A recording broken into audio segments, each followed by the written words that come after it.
And now, for the 200th time. Take it easy and solve the school lunch problem with SPAM. S-P-A-M. こんにちは、タイガークローラジオ。You are listening now. Fuck J. You are listening to Tiger Claw Radio. Number 1 in vintage computer and video game entertainment. And now your host, Critical Failure. Yes,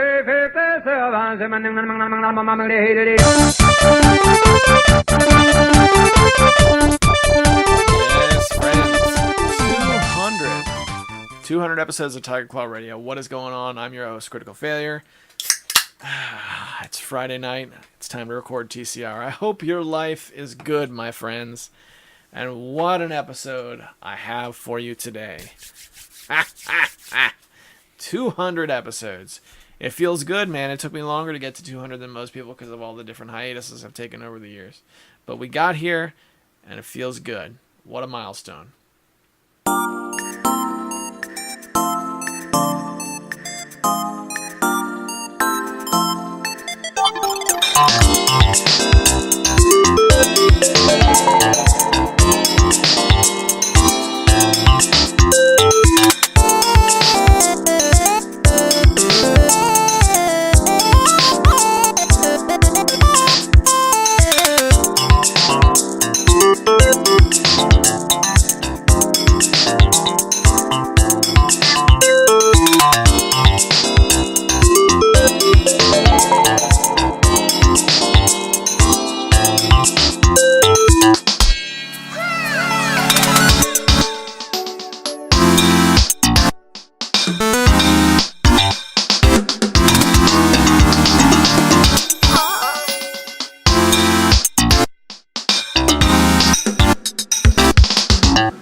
Yes, that was Ajax Death, or Death Lord Wasabi, or Ajax playing Death Lord Wasabi. I wish these guys would tag their MP3s just a little bit better, but that's what I have. Ajax _ Death Lord Wasabi. There we go. Head over to chipmusic.org, search those words. I'm sure you'll find it. Pick yourself up a copy of the MP3. Good track, though. Really good track. All right, boys and girls. 200 episodes of TCR. Check us out on tigerclawtv.com. Check us out on thenextround.net. I also maintain a traditional email address, tigerclawradio@yahoo.com, if you'd like to reach us. Let's head over to the Vancast, shall we?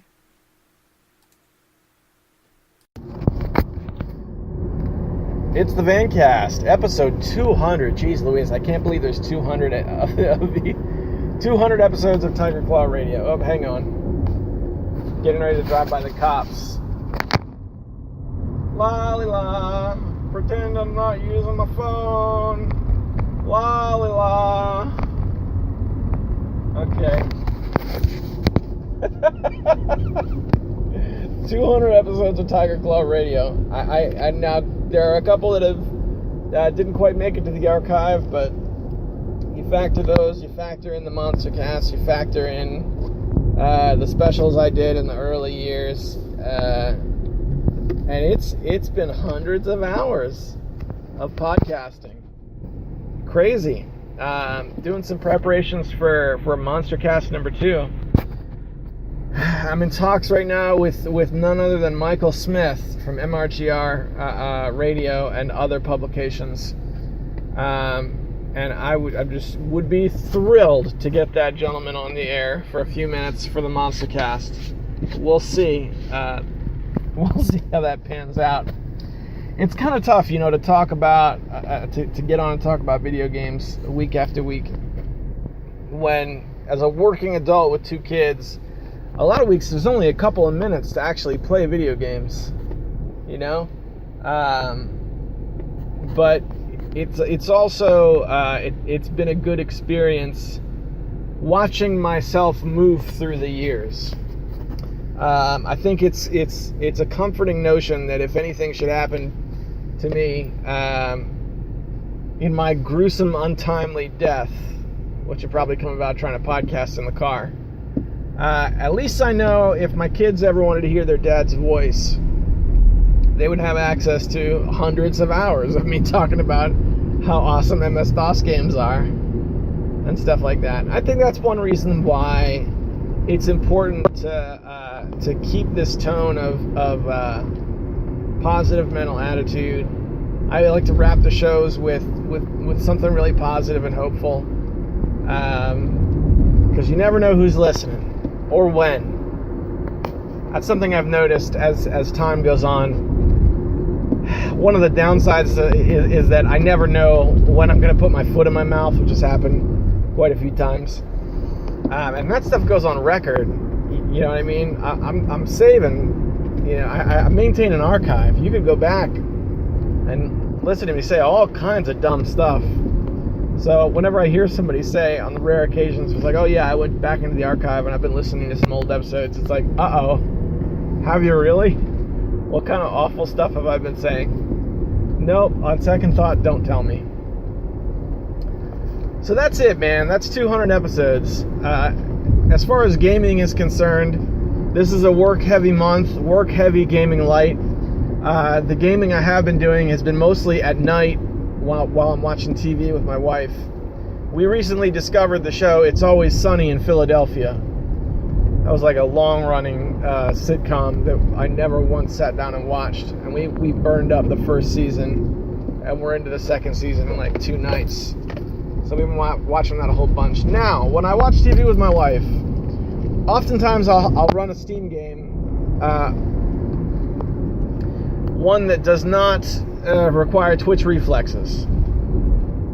So for a while I was playing Doom 2, but not actually stepping through the campaign. I was running a level editor. So I would just whenever I felt like looking over, I'd click around, draw some rooms, lay out some items. Nothing complicated. Just a little of this, a little of that, just to try and, above all, familiarize myself with the Doom builder. That was one thing I did. Now, the last couple nights, I've shifted from that over to Europa Universalis 3. Now, let me just say, I've proven with numbers that my audience doesn't give a crap about that game, so I'm not going to talk about it too much. I will say that I'm approaching 100 hours in it. I thought it might be nice to get that to 100 hours in my Steam collection, because that's right where my TISM likes my Steam gameplay numbers. If I can get it to 100 hours, then I've won. Oh man, look at this guy cut me off. How does anybody stay alive on these roads? Don't people know they're driving in like 2-ton death machines? Come on now. I don't mind you taking my spot in line so much as I mind you putting both our lives at risk. Jeez. I can't stand it. What was I talking about? I was talking about video games. Yeah, I like to have 100 hours in video games on Steam. It's the dumbest thing in the world. It's even dumber when I'm talking about a game that I've owned before. Like my Steam version of Quake, any one of those Quake games actually, the original Quake has got like 33 hours in it. I know I've done 100 hours in Quake. Man, easy. I'm like skirting this issue because I'm trying not to fall into the pit of talking about Quake for 45 minutes. But I've only got 33 hours on Steam. That bothers me. It's the same for Unreal Tournament, and I probably don't have 100 hours in Quake 2, but I have some, you know. So that's been that. So let's talk a bit about the console games. Not much of a console gamer, as you guys know, but I do maintain and curate a classic collection with a few desirable items. I don't have a museum level collection, but I got a few things. And I've been moving a lot of furniture. I moved specifically I had a wall mount, like a bric-a-brac kind of shelf. Like in a grandma's house, you'd see a little shelf and they'd have like a little, I don't know, ceramic animal or something on it. Well, I got one of those that just happens to fit perfectly NES cartridges. And it just so happens that it perfectly fits my entire collection. I fill this shelf top to bottom, and once I fill the shelf top to bottom, that's my entire collection, with the exception of 3 games that don't fit. And it usually works out, because whenever I play NES, there's like 2 or 3 games that just sit on top of the system, so that I can kind of hot swap. Yeah, so that moved. I had to pull that off the wall and move the whole thing from one room to another, which was a big pain. But now I have the entire collection right next to my NES, which is pretty sweet. I moved that, and I also have a wooden, I don't even know how to describe it, a wooden rack that's on the wall that was from the 1980s for cassette tapes. It's a cassette tape rack. And it just so happens that Sega Genesis cartridges are exactly the size of a cassette tape. Other games are as well, but primarily I use this thing for Sega Genesis cartridges. It's a wall mount Sega collection holder. I had to move that as well. Now that thing's got half Sega games, and I fill the other half up with actual cassette tapes as placeholders, because I have a cassette tape collection still, believe it or not. That'd be a great video to make, actually, going over the cassette tapes. I tried to do that on a second channel years ago. I made a second channel called Reels of Fury. I know Kaiser will tell you all about this, but I wanted to do a podcast of just these are songs that I've ripped strictly from my cassette tapes, and the whole thing was an unbelievable amount of time and effort, and that died rather quickly. But whatever. Cassette tape holders, if you see them in thrift stores, are amazing for holding video games. They perfectly hold Sega Genesis cartridges. They hang on the wall. They also perfectly hold Famicom cartridges, which I found out recently. But those don't have end labels, so for now those are staying in my plastic bin, especially since I'm going to play them on right now. Right, so moving around some furniture, moving around some collections. I wanted to get my Super Nintendo plugged in, but I couldn't quite make it happen. See, I don't have all my systems plugged in. I don't have a big enough CRT for that. I don't have a big enough entertainment system for that. I'm relegated to a small room, small portion of a small room. Oh boy, what is this? Construction people in the middle of the road. Hey gang. Hey gang. Hey, you gonna let me by? Trying to go home. Give my beep. Like, what does this guy mean? Beeping to me. I don't care. I don't care, man. Get out of the road. Get on out of the road. Alright. And now it's time for CF Road Rages live on the air. That's me, road raging, by the way. Get on out of the road. That's as bad as it gets. I wish that were true. I'd probably live a lot longer if that were true. Right, tried to hook up Super Nintendo, didn't work. Couldn't find the TV cable. I gotta buy another one. That's the whole story. Wow, that took a long time to tell what I could tell in like a sentence. So I gotta work on that. Super Nintendo doesn't get a whole lot of play anymore in my house. It was the primary machine years and years ago because we played Tetris Attack a lot. But I'm finding out that this is like as I tell that story, this is one of those things that really dates me, because that seems like it was only a few years ago, but that was probably like 2007 or 2008 that happened. Jeez, that's 10 years ago. 10 years ago, and the Super Nintendo was already a dusted old retro console. Give you an quick context as to how old the SNES is. But yeah, during those days, that was right around the time I started Tiger Claw TV. GameFAQs.com was the place to be in the retro gaming board. I remember people talking about this new guy, the Angry Nintendo Nerd. Did you see the newest Angry Nintendo Nerd? And of course I hadn't, because I had dial-up internet in those days, because I was working as a plumber's helper, so why would I bother having high-speed internet at that time? That was around the time. And then we played my wife and I played Tetris Attack every night, and we got really, really, really good at it. We could play a versus game against each other. We could drop down the skill level, and we would max it out so that the timer would reach 9 minutes and 99 seconds, and it would max out, and it would stop counting. And those games would go on forever. That was a decade ago when my wife and I were like at the same skill level in Tetris Attack. That was before I ever knew about Pokemon Puzzle League, which came later. These days, I mean, I moved on from that game, and she didn't. So she will dust me to pieces if we play today. It's this thing about... I like to play a million different games, and my wife not so much. Not really much of a gamer type. But if she finds the game that strikes the chord, man, she'll stick with it longer than you could possibly imagine. I mean, if our Super Nintendo counted hours the same way Steam does with with games, the numbers would be astonishing. So that's cool, man. It kind of feels good to lay hands on the hardware again. The old the Super Nintendo box and stuff. I got to pull some things out of the closet. Like, even though I didn't hook it up, it was kind of nice messing around with my Nintendo 64 a little bit. It'd be nice to play N64 again, but I think that would involve buying a new game. I don't think I would do that for the games that I have. I'd have to finally get on eBay and pull the trigger on a copy of Jet Force Gemini, which was a game I had as a kid.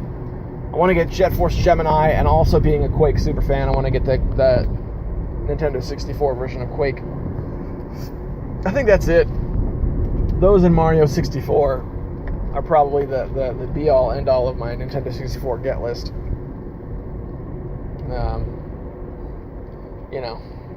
But I have the system. Another thing my 64 needs is I need the RAM expansion, which can't be a lot of money. How much is the RAM expansion for Nintendo 64, guys? I'm in the car right now, so there's no way for me to check. But I'm going to go out, I'm going to make a wild stab, and we'll say $15. It's got to be like $15. Maybe 20 with inflation, but I think I could get one for $15. We'll have to check the Webernet when I get home. See if we can do any better. How long is this going? 14 minutes? That's not too bad. Not too bad. Looking forward to playing some games tonight. Would be nice to play the NES. Probably not going to happen. Probably gonna play more Europa Universalis and watch It's Always Sunny in Philadelphia. I'm up to 90 hours in that game. If I can get to 100, then I'm ready to not hang it up forever, but I will be ready to move to EU4, which I own but do not play. Yeah, that'd be cool. I played, you know what else I played recently? I don't have enough on this to go for like a good bit, but just something to touch on briefly. Game Boy Advance games are amazing. I took a look at the Duel Masters game that was recommended by Hemrock. This was like 3 weeks ago or more. He's like, you should check out Duel Masters. I talked a bit about liking like the trading card games on video games. He's like, that might be right up your alley. I took a look, and you know what? You're right. You're right. It is right up my alley. So much so, in fact, that I think I might order that game. But I don't. One thing I'm not sure of is it might be time to invest in a better way to play Game Boy Advance games than an SP. Something maybe with a bigger screen. I don't know. I have to do some more research on that. Maybe I'll just buy the parts to like a Raspberry Pi handheld kit. I don't know. Again, I don't have a whole lot on that to go just yet, but just throwing it out there. Duel Masters, I took a look. It looks like a cool game. That's the end of that story. Well, all right. I'm pretty close to home. It's an afternoon one today. I tried to record this morning, and the whole thing just came out depressing. It feels like I did a better job this time, at the cost of a few minutes on the air. Well, all right, boys and girls, I will shoot you back to the nice and comfortable safety of Panzer Studios. See you there. Nice and comfy back in Panzer Studios. You're listening to Tiger Claw Radio. This track is called Slum. Mezzanine Stairs. Head over to, I believe this was chipmusic.org. It's either chipmusic.org or U Collective, but come on, give me a break. It's episode 200.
Guys, we got some more Vancasts coming up for you, but first I just want to take a couple minutes to thank the patrons so much. Tiger Claw Radio is a Patreon-funded show. These gentlemen are chipping into the hat, keeping the lights on, and keeping this thing coming out every single week, no matter what. So this is where I like to recognize those guys by name. They are Hemrock, James, Sendu, Tecmo Balls, Darabka, Six Health the Fury, and the Cartridge Brothers. As a small thank you to these guys, I let them have an episode of the podcast as soon as it is made. All right, Monday's the normal release day, but it's typically Friday night for the Patreon subscribers. If you want to help sponsor the show, you can get an episode early. Head over to the Patreon page and chip in $1 and then you get it Friday night. All right. I hope you guys feel like you're getting your money's worth. I really hope you do, because I'm giving it my all. All right, boys and girls, let's go back to the Vancast. And so we find ourselves once again in the van. on the way home, pursuing the ever-popular quest to get on down the road. Another day, survived. Another wonderful commute in action. This is the Vancast. Video games! Alright, so some games that I have played recently. I actually sat down the other night. I think this was 2 nights ago. I sat down on my little bar stool in front of my little dresser, in front of my little CRT. The whole thing just feels little. It feels like the entire gaming setup, you could just fold it up and put it in your pocket. That's what it feels like. Well, I sat down, I was like, you know what? I'm going to play some Nintendo games. I've got games, I've got a controller, let's play it. And just see what we think. But it wasn't just that I wanted to play some games. I wanted to play some games that were not the same games. Right? If I sat down and played Super Mario Bros. 3 again, I feel like I wouldn't have a whole lot to talk about. So, let's do the list. Whoa, hang on. Okay. Sorry, driving. Guerrilla War on the NES. Solstice on the NES. And there was a third game, but I don't think I could get it working. I couldn't get it working, so now I don't remember what it was. The big ones were Guerrilla War and Solstice. Let's talk about Guerrilla War first. When I used to play that game as a kid, I didn't realize, I didn't know anything about the SNK company.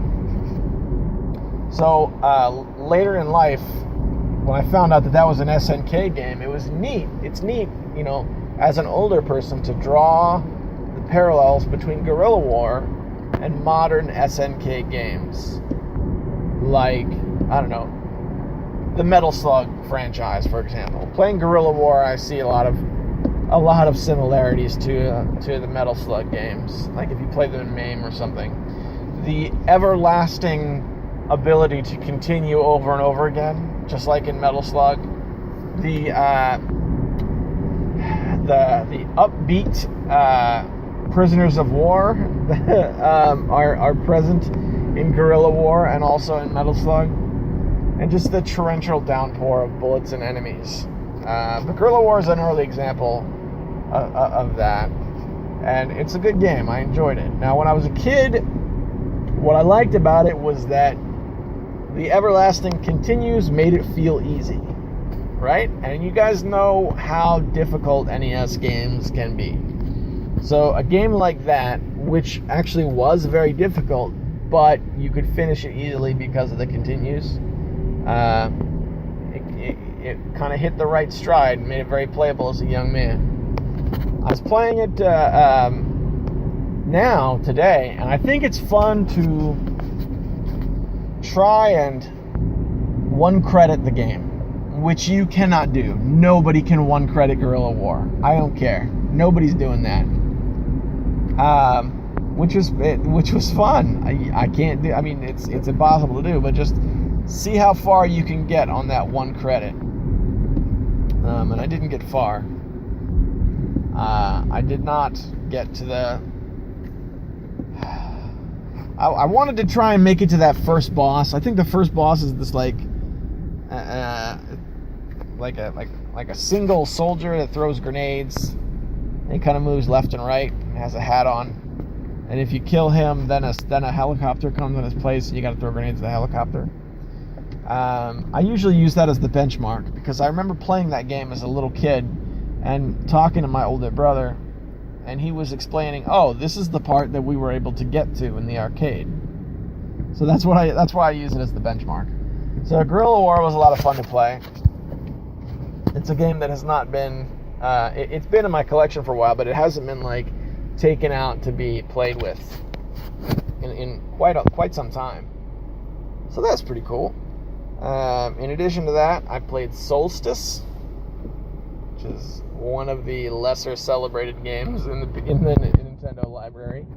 Solstice was one I got maybe a few years ago. I got it when I was in college, and I never played it as a kid. My friend and I would take trips to a neighboring city. We would drive like an hour and a half away to this one store in a mall that happened to have a cardboard box full of Nintendo games. We made this trip a couple of times. Excuse me. And Solstice was one of the games I got there. Isometric, exploration, puzzles, the same every single time. Alright? So not like if you saw Solstice today, if Solstice was remade and came out on Steam, it would be randomly generated. This is a game that screams like, ooh, I want to put random generation in there, ooh, but it's not. I like that. I like that you can actually get a pad of paper and you can map out where to go in what order, and then there's your adventure, and then you can go off and do it. I guess the con to that would be if you've played it enough and you know exactly where to go, then there's no challenge, but I didn't, so I dug it. The controls are really wonky at first. I would equate it to playing Marble Madness on the Nintendo, but with a person. That's what it felt like. Marble Madness was designed so that you held the controller at a 45-degree angle. So if you pressed right, you were actually pressing down and right. And if you pressed down, you were pressing down and left. So the whole thing was kind of cockeyed like that. I mean, you could change it, but that's the way it was designed. Solstice was the same way. Played that for a while. I didn't have access to my spiral-bound notebook where I keep all my passwords for old Nintendo games, that sort of thing. So I didn't stick with it too long. Solstice keeps track of how many rooms you visited, and it has a scoring system and a percentage. So I thought it would be fun to not only take notes on my adventure, but also like keep an adventuring log. You know, sort of a Solstice hybrid version of a high scoreboard, I guess. Should be cool, but I didn't keep anything like that. Partially because I was just kind of sampling the game after not having played it for a very, very long time. And I wouldn't really have... Hang on a second, drive time. There we go. I wouldn't really have much to offer in terms of a high score. So that's a good game, man. Of those two, I definitely would recommend Guerrilla War. I have a feeling if I looked those up online, Guerrilla War would be more expensive. But, again, both of those games were purchased years and years ago. I don't know what they cost now. I can't remember what the third game was. There was a third game, but geez Louise. You know what it was? I remember now. It was Legend of Kage. I wanted to play Legend of Kage because I had recently rewatched NES Complex's review, and I wanted to try it again myself. That's an old favorite of mine. I remember it well, but oddly enough, I only really remember the first level. NES Complex was accurate, but rather critical of the game. So, hey, let's give it a shot. Unfortunately, when I sat down to play, I use an original 72-pin connector on my Nintendo. I have not taken it apart and replaced that. So, oftentimes I'll need to have Q-tips and a little cup of water when I sit down to play, and I did not have that handy. This was This was kind of something I saw a window where I could play some games, and I grabbed it. And that's what happened. So that was cool, man. I think that whole experience must have taken place inside of like 15 minutes. Though. So little time to enjoy a good video game these days. In addition to that, yesterday I sat down at my computer and I did something I haven't done in a while. I played Trouble in Terrorist Town. This is kind of like a sketchy thing. Trouble in Terrorist Town is a mode in Gary's Mod. It's a game within a game. You have to own Gary's Mod to play it, and it uses resources from Counter-Strike Source. So you have to also own Counter-Strike Source. You own Gary's Mod, you install it. You own Counter-Strike Source, you install that. So 2 games. Then you go back into Gary's Mod, select online, and then you pick out a Trouble in Terrorist Town server and you play. That's how you play that game. That's the best, most clear way I can explain what it is. It's an online mode in Gary's Mod. I like it. It's fun. It's got shooting. It's got talking. It's got lying. It's a very social game. You know, you're talking to people, you're trying to figure out who the traitors are, you're making guesses, you're shooting people, you're hiding, you're causing trouble. It's a good game. I got in with a really good community of people, primarily back in 2013. I had a lot of really good times playing that game, and it's because of Trouble in Terrorist Town that Garry's Mod remains the single most played game in my Steam collection. But it's a double-edged sword because it's the worst thing in the world to talk about on the air. I think if you went back to 2013, there were some pretty lame podcasts. I think some of the capital terrible episodes of TCR, you know, after launching and figuring out how things work, I think we're probably in 2013 and early 2014 when I was playing Trouble in Terrorist Town every day. Well, I played that game again. It's still fun. It really is. So I went back to the server that I play on is called Browntown, which still makes me laugh when I say it out loud. Browntown Gaming. I went back to their website and I re-registered on their forums. A couple of people that I used to play with were actually still there, which was amazing. So it was great, man. It was like walking, you know, it's like in all right, we're gonna go back to the late 80s. It's like in Cheers, the TV show Cheers. When Norm would walk into the bar, everyone would go, Norm! And it was the thing. They knew Norm, they knew that's Norm's thing, that's what they did. It was a symbol to show that this was a guy walking into a place where the people knew him. All right? It's right in the theme song of Cheers, where everybody knows your name. Norm! That's what happened when I went to the and re-signed at the Trouble in Terrorist Town forums of Browntown Gaming. It was a good feeling, man. Now you might not be into Trouble in Terrorist Town, but I'd like to hear if any of you guys have any stories of clan gaming. Did anybody else of those who listen participate in a clan? I think probably Sean has. Darabka.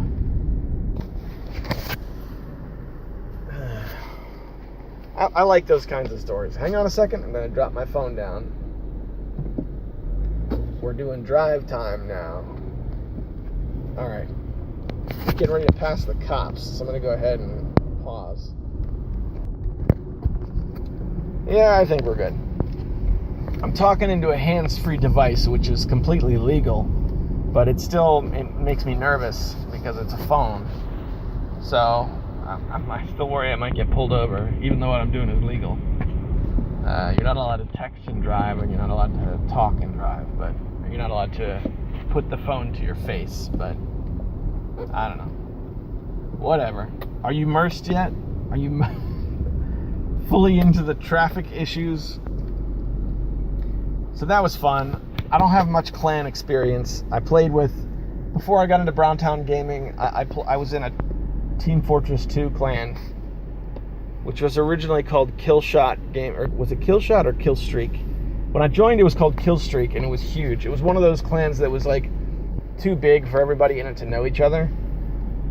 And the guy who was running it was making money off donations and didn't play the game anymore, which, I mean, happens a lot. But consequently, there was a coup, and a lot of people broke off.